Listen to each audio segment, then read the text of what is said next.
Elle est 4 fois plus longue que la muraille de Chine. Elle a été construite au XIIIe siècle au cœur de l'actuel Nigeria. C'est un véritable chef-d'œuvre d'architecture du royaume du Bénin. Rendez-vous compte, 16 000 km de murs et de fossés, plus de 6 000 km de surface protégée, une mosaïque de 500 villes interconnectées. C'est une des plus grandes constructions humaines de toute l'histoire. C'est un travail colossal, des murs de terre qui s'élèvent jusqu'à 7 étages de haut. Cette construction a nécessité 100 fois plus de matériaux que la pyramide de Khéops. Les bâtisseurs de l'époque maîtrisaient de la haute technologie.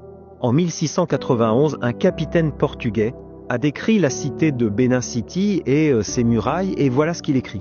Le grand Bénin où réside le roi est plus grand que Lisbonne. Toutes les rues sont droites à perte de vue.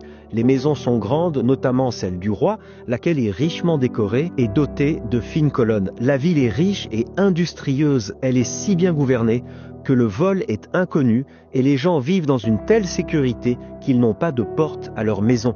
Alors pourquoi personne ne parle de ce puissant royaume oublié ?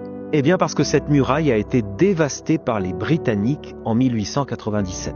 Lors d'une expédition punitive, ils ont rasé la ville, pillé le palais royal, volé les œuvres d'art, et la muraille a été presque entièrement détruite. Aujourd'hui, il n'en reste que des fragments. Un rappel que l'histoire n'est pas juste celle qui est écrite par les vainqueurs, l'histoire est aussi celle de ceux à qui on l'a volée.